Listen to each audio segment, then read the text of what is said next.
How did you get started into politics? What was your thing that got you going into it? I often say that I first ran in my first election when I was 12 years old. Oh, wow. It was my first day in secondary school, and they were looking for somebody to be the class rep for the class, and I instinctively stuck up my hand, and I've kind of been involved in politics kind of ever since. When I went to UCC, I got involved in the Students' Union, and I was the welfare officer in the Students' Union. And then after college, I worked in politics behind the scenes. So I worked for 2 years with a senator and 2 years with a TD before becoming a city councillor. So I've been involved for quite some time. From a very young age then? Yeah, so I've always had a real interest in kind of the world around me and how to change the world and looking at problems and trying to find solutions to them and then trying to advance some of those solutions. That's incredible. That is incredible. I'm actually very, because I ran at a student election as well in school and I got the least amount of votes. And now I do stand-up comedy, so it's just interesting to see how paths can diverge, you know. I'll move on to the next question there. Can you define, just in general terms, for anyone who might not know, what is social democracy to you? Yeah, for me, social democracy is about having a floor by which nobody can fall. So having minimum standards when it comes to housing, healthcare, education, eliminating poverty, just having a really good standard of public services and a really good standard of living for everybody in the country. And for us as a party, it's about really investing in public services and having really good public services and then having a thriving economy to support those and then having some honesty in politics. So they're the key principles around social democracy. They're the kind of things we're trying to advance. That is very interesting. And do you think, because in Ireland, at least from my outsider's perspective, kind of looking in, I kind of feel like that in Ireland, a lot of people look at the left side of politics and they only really think of Sinn Féin. And when I discovered your guys' party, I was very intrigued in it because a lot of the people I would vote for in Germany would be very similarly structured to what you guys are doing. Do you think that the left side of politics, and what place do you think it is in at the moment? Do you think it's strong? Do you think it's getting better? It's definitely getting better. We've seen in each election more and more people are voting for centre-left and left-wing parties. Our own party is relatively new. It's only 9 years old.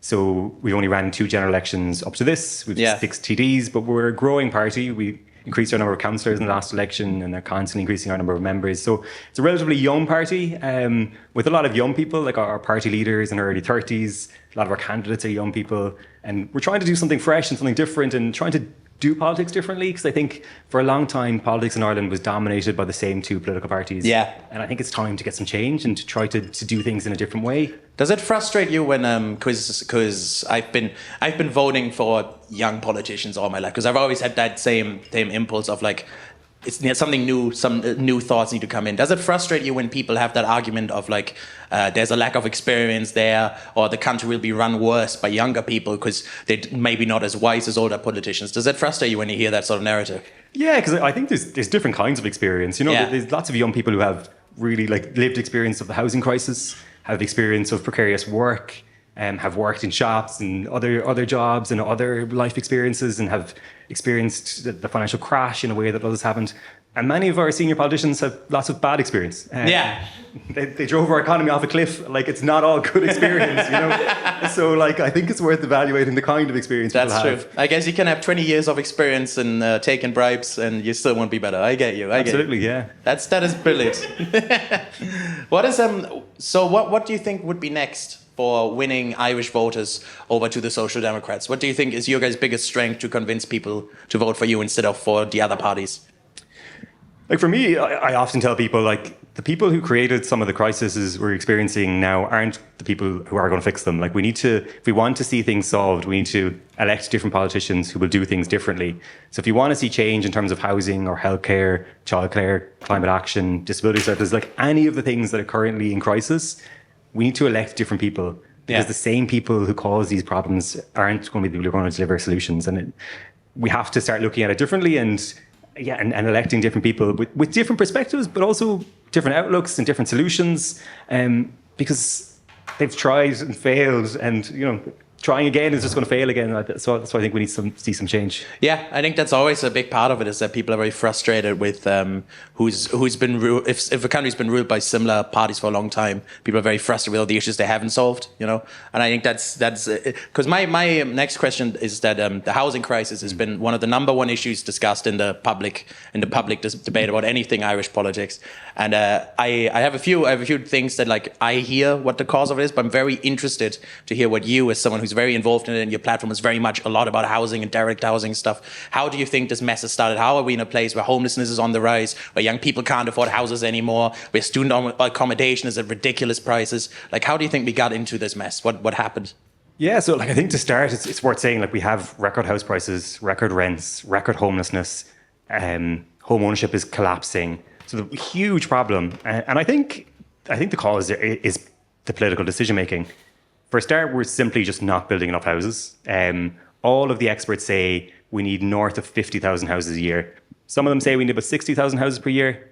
Currently building about 30,000. So we have a massive shortfall. So year on year, when you have a 20 to 30,000 shortfall number of houses, things are only going to get worse and worse and worse. And that's why we're seeing the rents go up and house prices go up, because they just haven't been constructing enough houses. In particular, they haven't been constructing enough public housing, social and affordable housing, and that's been the real issue. Yeah. And this is kind of a legacy issue. Like it traces its origins back to the early 1990s, and I have some of the stats. Oh yeah, you're very prepared. But just to give us the context in terms of like the number of I think social housing. Absolutely, like, absolutely. Like if we look in the 1970s, the state built 62,000 public houses during the 1970s. By the 1990s, that had dropped to 28,000. So almost halved in those 20 years, the number that they were producing. And what we saw was this move towards privatisation of public housing and the provision of housing more generally. It was this reliance on the private market and a collapse in the state involvement in the provision of housing. And it's led us to where we are today, where the state has kind of retreated and said, we'll leave this up to the private market. Even the provision of social housing has been left to the private market. So we have schemes like the RAS scheme, the HAP scheme, where the state will rent out private housing to provide social housing, where in the past we would have built social housing. So we're spending about €1 billion a year that's been given to private landlords to house social tenants. Like if we spent that €1 billion on actually building housing, we'd get far better results and far better security for people. Why is that happening? Why is that decision being made? Because to me, like the way you explain it, it sounds stupid. It sounds like a really dumb decision to make. So what is the external factors that make people go, we'll just give this money to landlords instead of building houses for people? It's a political outlook that kind of says that the private market can solve all of our problems. But when it comes to things like housing and healthcare and education, it's not going to do that. And it's this thing they kind of say, if we privatise more, we'll actually get better outcomes. But what we see is actually, as we're seeing now, is the sharp end of it is that rise in homelessness and the rise in rents. And it's having a huge problem. And I think if you look at other European countries, the ones that work the best in terms of housing, places like in cities like Vienna, about 30% of the housing is public housing. Yeah. We have about 10%. So it's that ideological outlook. And people who just don't believe in the provision of public housing. And I think we need to elect people who do believe in it and want to deliver housing. Like I live in Balfahan in a house that was built by the city council. And they built thousands of houses across the city, but they haven't done that on any scale. Like in Balfahan, they built 1,300 houses over a number of decades, built whole communities, but we haven't done that since the early 1990s. So it's, I think we need to go back and start directly delivering housing. And in the past, local authorities would have had staff, they would have had directly employed builders, and they would have gone out and built housing. And we need to go back and do some of that. But I think there are other issues, so that there are many issues. There's a long list of issues, I think, when it comes to housing, about things that can be solved. Like, there's also a kind of a deference to property ownership and property rights. And that's what we're seeing when we see buildings that are vacant and derelict. There's kind of an unwillingness within the political class to intervene. Whereas I think we should, like, if you're going to leave your building vacant and derelict, you should face higher fines. Yeah. You should use it or lose it, And then when they do intervene and say they'll do something, it's usually toothless. So the vacancy tax is set at below 1%. We think it should be 10%. Like, it should be in line with property price inflation if it's going to actually have any impact.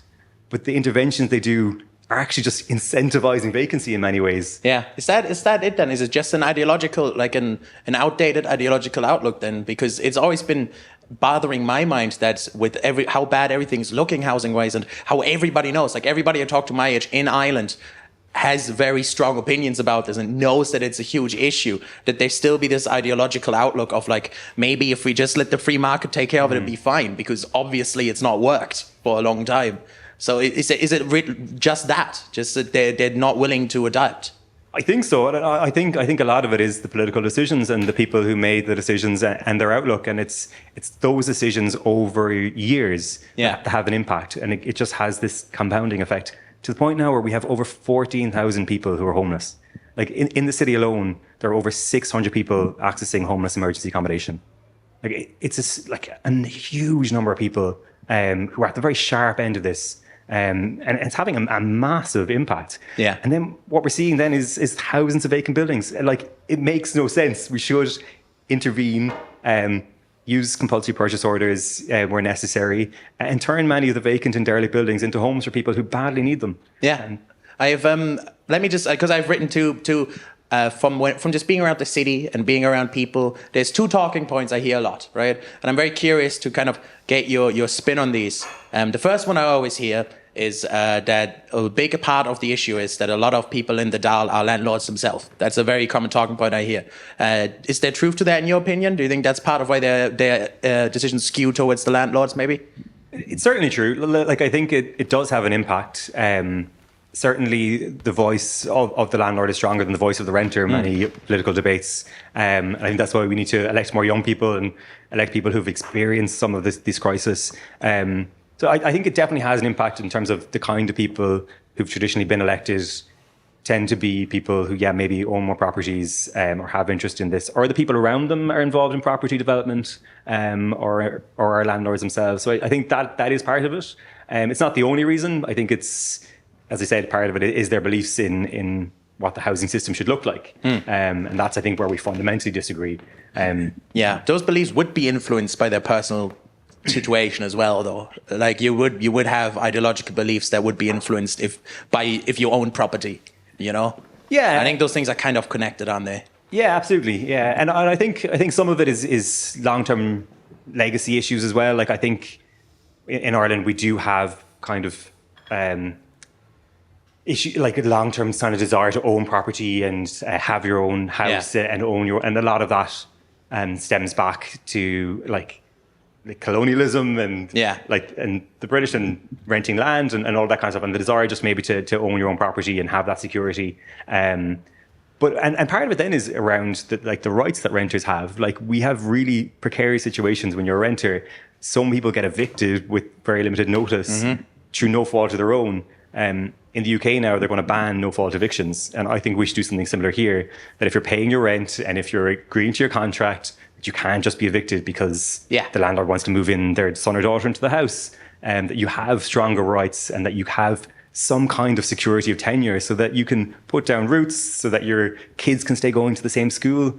Like, I get emails all the time of people who are just really worried because suddenly the landlord's kicked them out. The kids are at local primary school. They're going to have to move across the city. They're uprooting their family, and it's really hard to build like stability and build community in a place when people are constantly being forced to move around because we have weaker renter rights than most other European countries. 100%. I think 90% of, even more, most people would agree that you shouldn't get evicted to no fault of your own. That's absolutely ridiculous. So if you do secure your seat in the general election, will you buy some property yourself? Sorry, I can't help myself sometimes. I get into the second thing I hear all the time, though, and I think this is fairly abhorrent talking point that I hear people, especially on the right of Ireland, use. I think it's anger directed at the wrong source, but a lot of the time I hear people like blame refugees or immigration for the housing crisis. If confronted with that, what would be your answer to people who hold that view? What would be how would you debunk that? I think we've had a housing crisis long before we had an increase in immigration to the country. As I said, like, you can trace these problems back to the early 1990s when we stopped building social housing on scale. Yeah. So the issues we have certainly long date the increase in immigration to this country. And I think immigrants to the country have a massive positive contribution right across our economy, right across our society, all of our lives, our friends, our family. Enormous positive contribution. Like our healthcare system couldn't function without migrants. Yeah. We rely on migrants for so many parts of our economy. 100%. Comedy scene wouldn't function without Germans. Scrooge. But I was talking to a businessman recently who employs quite a number of people, and he's saying he can't get workers, and now he's outsourcing those jobs to Spain. And a lot of this issue traces itself back to the housing crisis. So like we're now at full employment, but the tension is around housing. Yeah. And the real tension point is people saying, you know, I can't get a house, or I'm stuck living at home, or I'm still stuck in my childhood bedroom, like thousands of people in their 20s and 30s. So I think if we can solve this housing crisis by actually building enough social and affordable housing, I think some of those other tensions will ease. And I think 100%. So much of it is tied up in housing. And that's why it's like the number one issue we want to solve, because it's really, it always feels to me like tackling the issue at the symptom and not the root, you know? Like just looking at something that is topical instead of looking at the root of what actually caused all of this, which is, as you said, the lack of social housing. So and I think it's also like it's kind of there's kind of two things that we're looking for. So there's social housing, but there's also kind of a model of affordable housing where either that's cost rental, where you can rent longer term over the course of your life, and you have that security, and you repay the full cost of the house, but over a longer period. But also affordable purchase, because I think a lot of people in Ireland do want to own their own home. So we have to do a kind of a new model of affordable purchase where the state builds housing and then sells it at cost, where it's actually affordable for people to buy.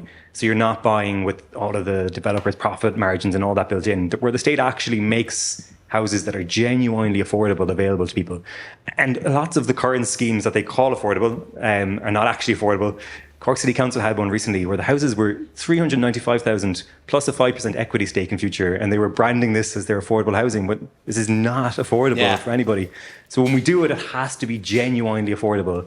And I think that's how we get that transformation, by tackling the cost and the affordability piece through the construction and sale of housing, as well as the cost rental, and then as well as social housing for those who need it. So it needs to be kind of all three of them.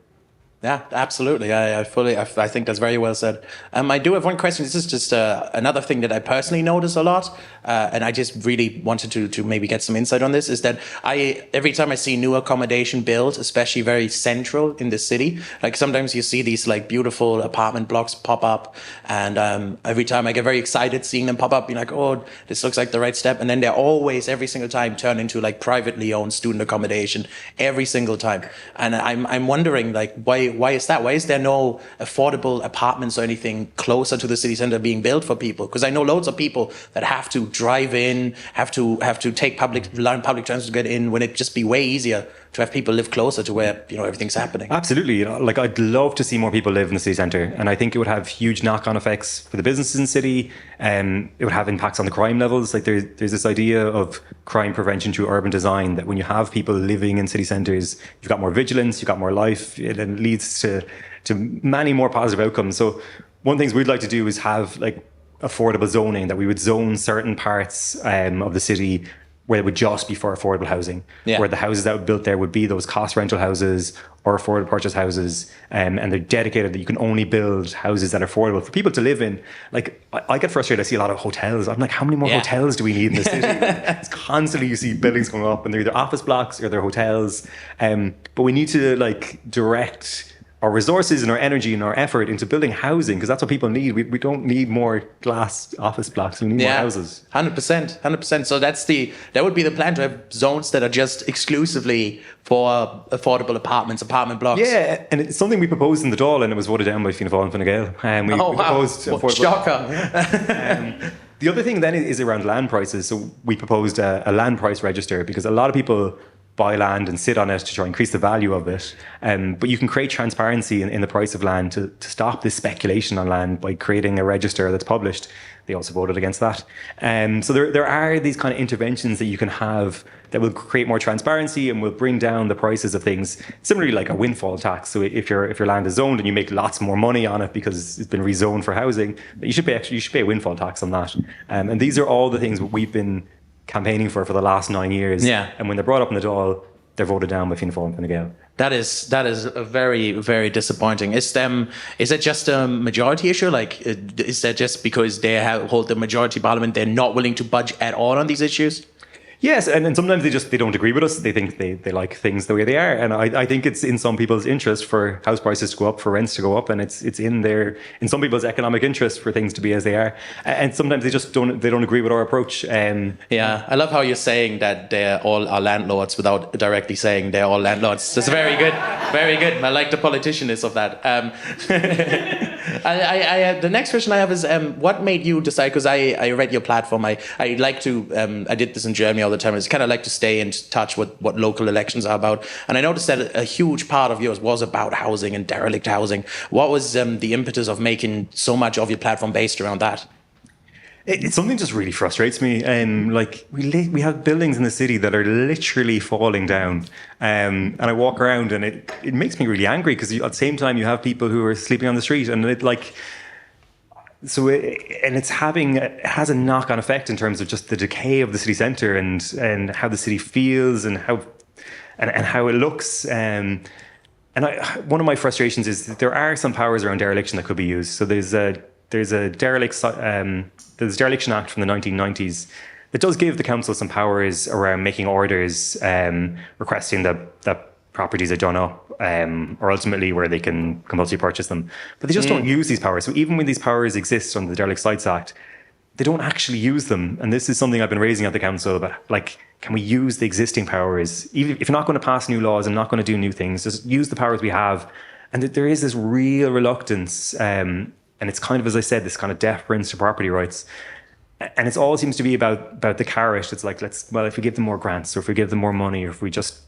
But none of the stick. And I'm saying, let's find people who, like, if you walk on North Main Street, like, those buildings have been derelict now for decades. Like, you shouldn't be able to do that. Like, dereliction is a social crime. Like, you shouldn't be allowed to leave the buildings. Fully agree. It's definitely. And is there, what do you think is the reason that they're so afraid of using those powers? Because if they have those, if they can force people to make up their buildings or even purchase them in the worst case, what is stopping people from just using that? Because it's clearly everybody sees the derelict buildings. Everybody who lives here knows that it's a problem. The reluctance to intervene in other people's property rights is I think, is the main thing. And then the council is kind of risk adverse. There's probably not enough staff who work on the area it's increased a small bit, but there's probably not enough staff who work on the area or around dereliction and vacancy. And I do think some of the people who work in City Hall don't spend enough time in the city centre, don't spend enough time walking around the streets and seeing the things. And I think that is also part of the problem. Like, if you drive through the city, you don't necessarily see it in the same way that if you walk or cycle around the city, or if you hang around the city, you see it in a different way. Or if you live outside the city centre and you just drive in and out, you don't necessarily experience the city like those of us who are in here every day and in the heart of the city. So I think that is part of the problem. Because I get quite frustrated with some of my conversations with officials where I'm saying, there's a real problem around dereliction and vacancy. And they're like, it's really that bad? And I'm like, it's really bad. Oh, yeah. And I think some people don't necessarily see it or play it down. But it is having an effect on the city. And I think we can do better. And that's one of the reasons why I ran in the election. I want to see us do better. I want this to be a brilliant place for people to live. I want people to have places to live in the city centre, and to bring some life and vibrancy, and to be like, and I think it goes beyond the dereliction as well. It's just kind of even things like seating, more trees, just kind of nice urban environment. And it makes a lot of sense to be voted down. I actually have the next question about that, because the other thing I notice is that you talk a lot about city planning, you talk a lot about green infrastructure, you talk a lot about making the city a more walkable place, and it's something that I've been very frustrated with, because sometimes, like, even sitting in a car passenger side driving through the city, it can be absolutely ridiculous, and it's something that I think a lot of people in Cork aren't talking about enough, because the city is actually very perfectly laid out for a nice walkable city. Like, the city centre is beautiful. What would you like to see happen to maybe encourage a more pedestrian infrastructure, encourage a more friendly city environment? Yeah, like, I definitely think we need to pedestrianise more of the city centre, and make it easier to move around. Like, when I travel around Europe, you go to these cities and it's so easy to get, like, easy to move around. I was in Ljubljana recently, and they, like, pedestrianise all of their city centre. So kind of the equivalent of pedestrianising the whole island here. And, like, it was just, like, so nice, so calm, weren't fighting with traffic to cross the street. You could move around. So definitely, I think we need to improve public transport for a start, and to make it easier for people to move around. So we have less cars coming into the city centre. Like the bus is shocking at the moment. Like number of buses that are cancelled, don't turn up. If they arrive full. So like, and the government are constantly saying like we need to do more in terms of environment and climate, and want us to use public transport, and then public transport we have is shocking. So like they need to improve public transport. I'd love to see a light rail system, and I think when we do that, then people will rely on the car less, and there'll be less cars coming in. And then we just make it kind of more livable. Like, as I said, like green, more planting, more seating, just make it a nicer place to kind of hang around and to be around, and more pleasant experience. And that will have a knock-on effect for business. More people will come into shopping in the city centre because they want the experience. And shopping now, because of online sales, it's the in-person retail is all about experience. So like create a really nice retail experience, which creates more jobs and has an economic impact for the whole city. So you need to bring people into the city to go to cafes and shops and tourists and all of that. And if we want that to continue, then we need to 100%. Have people coming in and enjoying just being around the city. I think everybody enjoys being in the city once they are. I think people are just very frustrated having to go up 90-degree one-way roads that are just absolutely not laid out for car travel, you know. And it's something that I think has always been frustrating me living here. So I'm very, very glad to hear that that's on your forefront as well. Yeah, and the other thing is that they do like bits of this urban like improvements, but they do like one street and didn't do really well, and then there's no kind of joined up to the next part. Yeah. Like McCartan Street's been improved, but then you need to kind of join them all up and do their next big project is in Douglas Street. But like I was kind of saying, well, what about the streets around it, and what about connecting that in, you know, to Grand Parade and onto Patrick Street? Like it needs to all flow well, and you can't just like improve one little bit at a time. It needs to be a wider kind of bigger picture thinking around it. What do you think is blocking progress in that regard? Why is that? Because it, again, to a lot of people, that would just seem like stuff that everybody is frustrated with. Like I've never heard a single person who drives a car around Cork City not be absolutely hateful of their own life, you know? Like it's just, everybody hates driving it. Why is stuff like that being blocked? Why is that not happening quicker? I don't know, is the simple answer. I do think there's competing views on it. I do think some people do want, like, when things like removing parking spaces come up, it is opposed at the council level. So there are councillors who believe that everybody should be able to bring their cars into the centre and be able to park wherever they want. And so I think people do have different perceptions and views on it. And it's, as well, I think, like, same when it comes up around like putting in more benches and stuff. People say, well, like, oh, if you put in a bench here, it's going to be antisocial behaviour and people are going to gather around. I'm like, yeah, like if we have is that a real opinion? 100%. What? That's where all the drug dealers gather, lads, on the benches. But like, that's the problem. We have more benches, crime will rise. That's ridiculous. They rip them out of places, and like there's parks where they're removing bins and benches. Like, but I'm saying, like, well, if there's only one bench, that's where you're going to get a bit of antisocial behaviour. But if we have 10 or 15 on the street, like, it's not going to be the issue. But their solution often is just rip these things out. I don't think anyone who's engaged with antisocial behaviour is going to go, no benches around, lads. I go home. Nowhere to sit. That's wild. I want to get onto the general election, because I find it very impressive that you've just been elected to the city council. You're immediately going for the general election. What motivated that big leap? Because that's quite a big chance to take immediately. Yeah, so I think we have the weakest system of local government in all of Europe. Yeah. So if you really want to make a change, you have to get to the Dáil to make the change, because our power is centralised around Leinster House, government departments in Dublin. So I think on many things that I'd like to see change, you have to get to Leinster House and you have to be part of the Dáil, you have to be part of the government to enact those changes. So that was my main reason for running, because I think, there are certain things you can do at a local level and the city council level, but actually real change happens at a national level. And I think I want to see more diversity in politics. I want to see more young people in politics. And if I believe in those things, and I have to stand up and run, I can't leave it up to other people to do it. So it's coming really fast.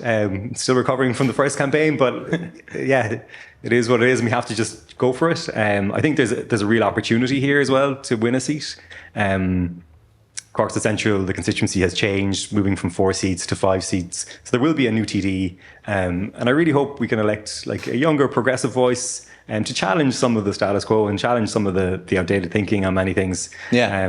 So I think there's a real opportunity in that. I suppose I want to try to seize that opportunity and hopefully deliver for people and be a voice for younger people and people in my generation who kind of feel left behind and locked out in many ways. How is that? What has been, obviously, I imagine it's a lot more work and a lot more stressful. But has it been? What has been like the biggest thing that you've done differently compared to the local election, to the general election?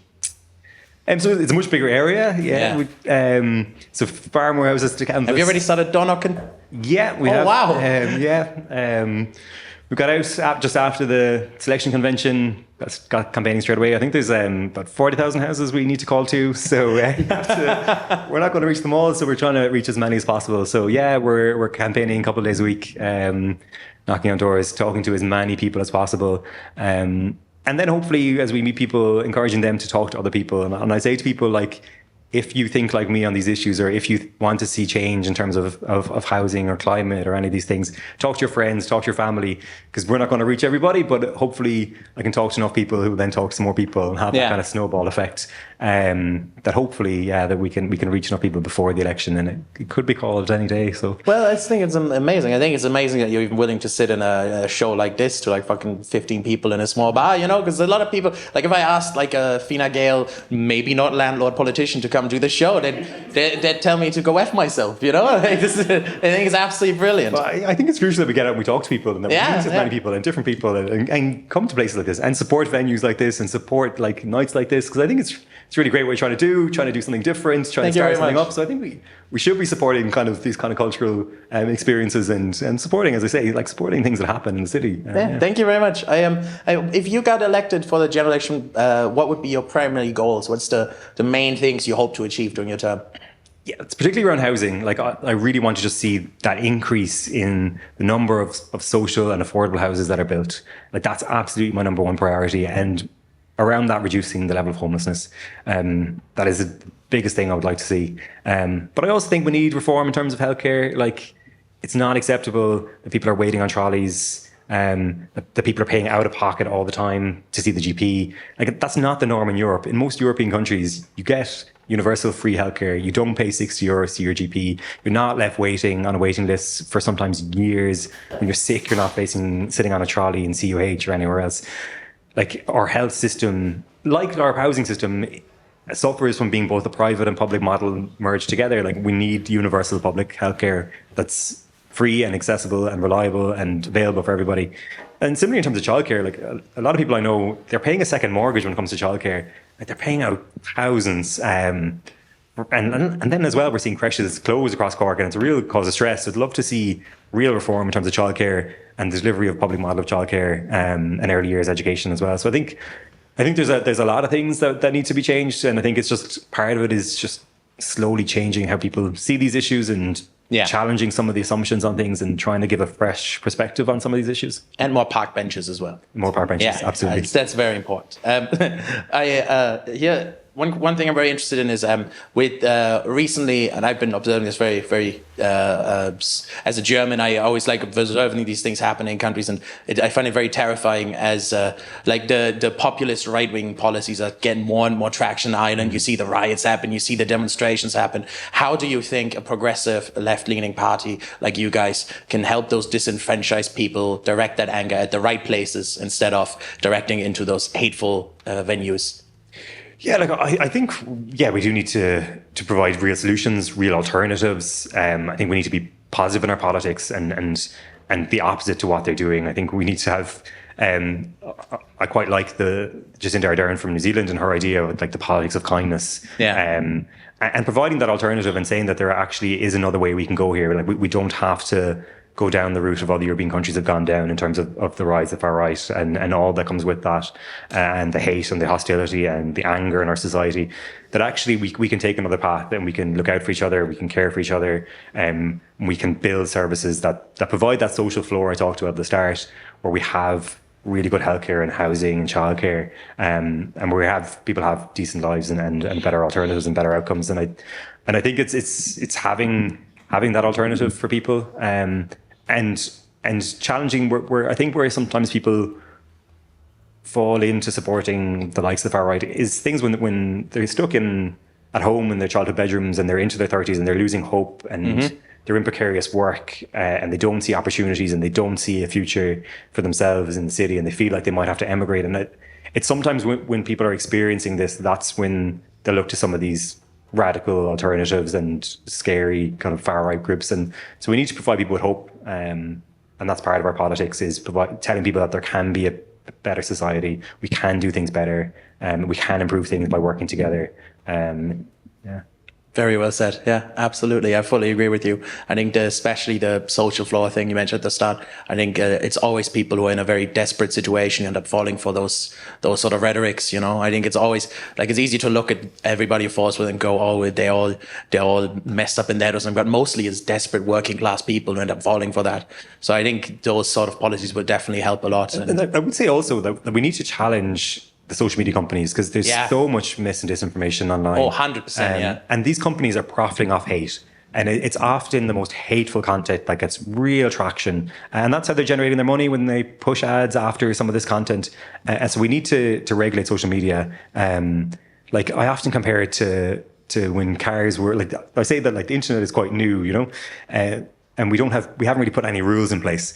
But it was kind of like when we brought in cars first, like there wasn't lines on the road, there wasn't roundabouts, there wasn't traffic lights, you didn't need to do lessons before you could drive a car. People were just driving cars and crashing them and causing all kinds of issues. But similarly with the internet, like we do need some rules and regulations, and we do need to put some safeguards in place, and some people do need a bit of training and education and like learn how to spot mis and disinformation. Because I talk to people I know in my own life, and they kind of like, they see videos on Facebook and Instagram and just believe some of this content and don't critically challenge some of it.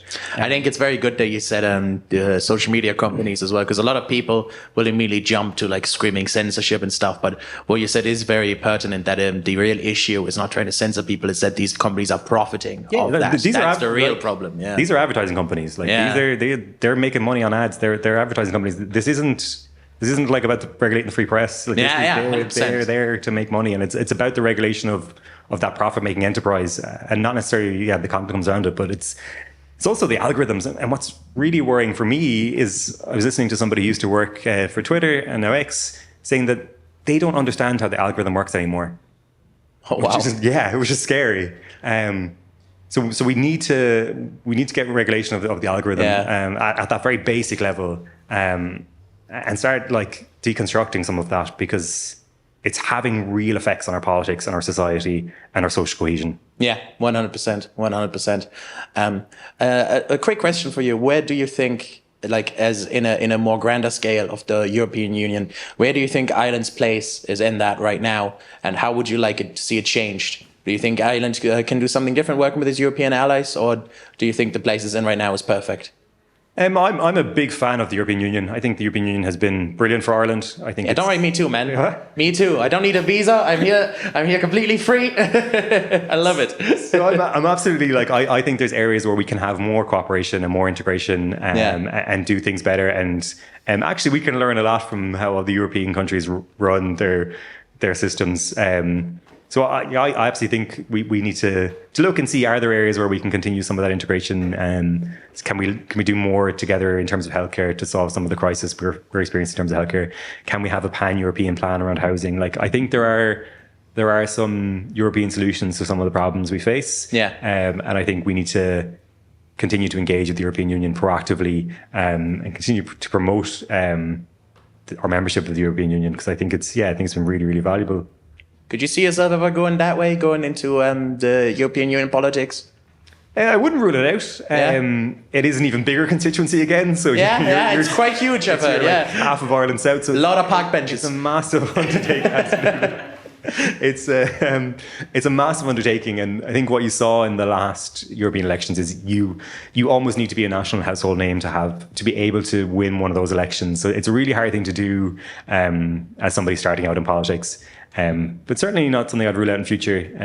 Because as I said, I think there's a lot we can learn, and I actually love traveling around Europe and seeing how other places run and functions, and like public transport as well. Like I was in Vienna over the summer, and like It's depressing. It's depressing, isn't it? buses arrive every 5 minutes. Like, Yeah. they just come, and they just like, you're not waiting. Like and you can get around and you move, and it's so easy to travel around. It's so brilliant. We're gonna wrap this up. I have one more question for you though. In a couple of sentences, what would you envision? What would be your future vision of an island where all the problems that you have are solved, where everything be working in the way that you think it would be beneficial and vibrant for us?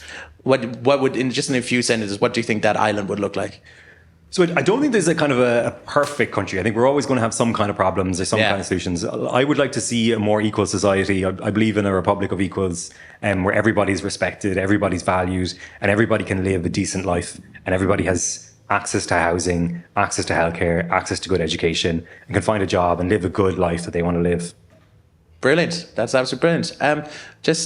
Really before we wrap this up, I'm a big fan of what you're doing. I think if you do, best of luck in the general election, genuinely. Thanks very much. I think if you do end up getting it, the Irish people have made a good choice. I think you will represent them well. And Pádraig Rice, everybody. Cheers, thank you. Thank you very much. Thank you.